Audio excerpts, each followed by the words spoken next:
You are listening to audio from the Decidedly podcast. This episode is a highlight clip from this week's full episode. To listen in on the complete conversation, see the show notes for the link to the complete show. You can help us out by leaving us a 5-star review wherever you listen to podcasts. We appreciate every bit of your support. I'm Morgan McKittrick, your producer, and this is Decidedly.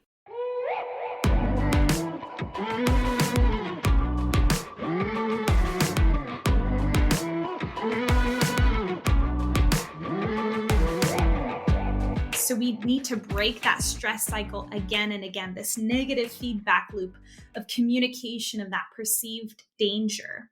So it also looks like changing natural habits and natural thoughts. So it's using state changers consistently throughout the day to break that stress pattern again and again and again. And so even changing your environment, so changing what's on the walls for a new and different outcome, changing the clothes that you wear. Jeez, I believe that. You ever go to someone's house and you get stressed out immediately? Oh, I have been to so many where this is an ugly, wretched place. Yeah. No wonder you're grumpy. No, yeah. No, and that's not a joke. Well, it's like, I remember whenever I got my first office, I was talking with Sean, and he is like so talented at visualizing, and I'm not. Like, I can't visualize a space, right? He can look at an empty room and go, oh, you put a wall here and a couch here and a piece of art here. And I'm like, I don't know, man. I just see 4 walls. I just got nothing. So he was like helping me brainstorm. And then I started to think of art. And I was like, okay, well, I want art because I like art. So maybe I'll put art here and art here. And it was expensive. At the time for me, what I was spending on the art, I was like, oh, geez, like, should I really spend this money on art? And he goes, you will get the money back on the expense of this art with how it changes how you think when you're doing your work. Mm-hmm. I believe that because the office that I do my work in, it's beautiful. I feel good every time I show up, no matter if I'm having a good day or bad day. Like I feel peaceful.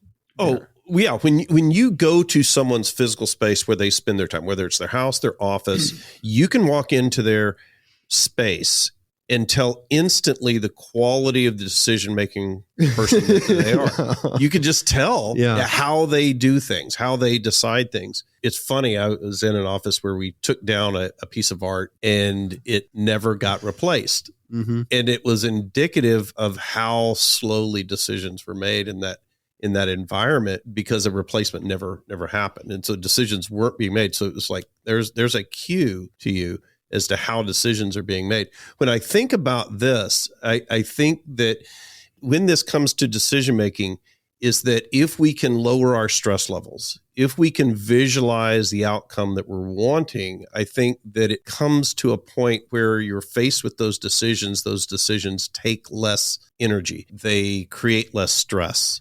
You'll make better decisions if you have visualized what the outcomes that you're wanting are.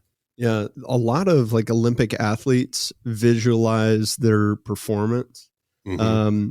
And I think it was the Soviets that started it like in the, Cold War era. Like they started to learn that if their athletes could visualize not winning, don't visualize standing there in the center of the ring with your hands up, visualize the start of the match. How you're going to go out there, how you're going to hold your fists when you're boxing your opponent, how you're going to throw your jab, how it lands, how it feels when your shoulder extends. Visualize all the things that you're actually doing, not the outcome you want. If you focus on the outcome, you're probably not going to get it because you're missing all the work that goes into creating that outcome. Visualize how you're going to swim, how you're going to pull the strokes, how you're going to do all these things. And then visualize what happens when you're behind, right?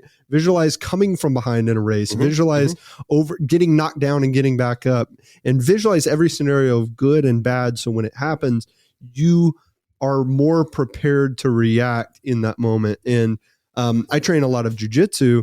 One of the best coaches ever, his name is John Danaher. He was a professor of philosophy, I think at Columbia, before he became a jiu-jitsu coach. He doesn't even, I don't think, train jiu-jitsu anymore because he has like back injuries, hip injuries. He's older.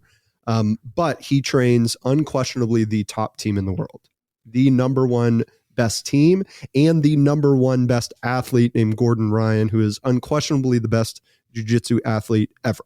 nobody disagrees. I mean, he's the Wayne Gretzky, Michael Jordan of jiu-jitsu. His coach is John Danaher, and John Danaher taught him to visualize these techniques, and it accelerated his learning. The average athlete goes from day one to black belt in 10 to 12 years. And I think Gordon Ryan was competing at an elite level, like within inside of 5.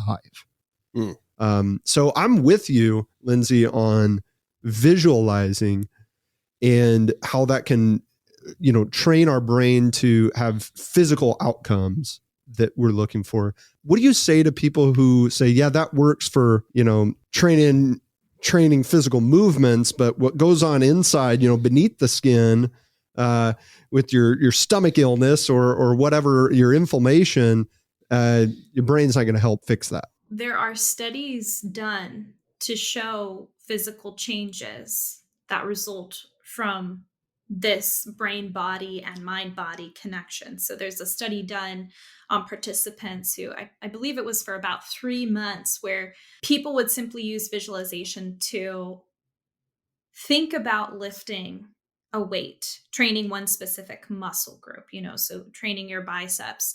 And, half of the participants just thought about it for a certain amount of time every day for 3 months. The other half actually went to the gym, lifted the muscles or lifted the weights, and were using their muscles. And they measured the physical muscle growth after this period of time.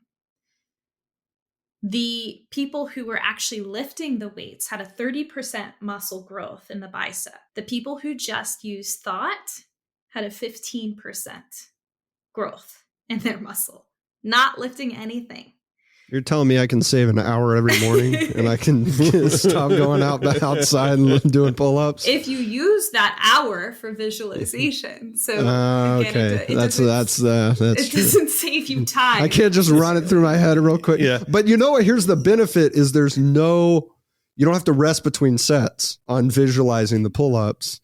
Well, I had seen something similar to that where it was applied. I can't remember if it was archery or some athletic activity where the time spent visualizing the act and hitting it was as valuable as actually doing it. I definitely believe that with archery. Yeah, I'm surprised to hear on the muscle growth. That's fascinating. I wouldn't have thought that. That single answer goes a long way to dispel skepticism that people might have toward the power of visualization.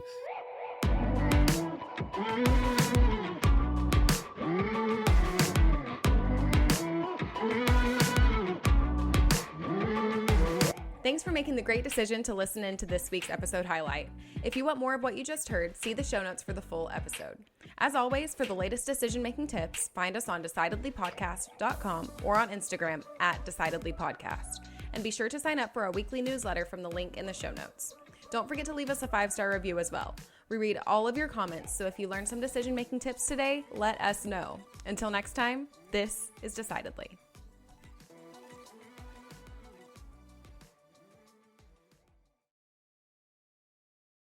Insights, advice, and comments provided by Sean Smith, Sanger Smith, and speakers identified as part of the Decidedly podcast should not be considered recommendations. Speakers not identified as members of Decidedly are expressing their opinion, and their statements should not be construed as reflecting the views of the Decidedly team.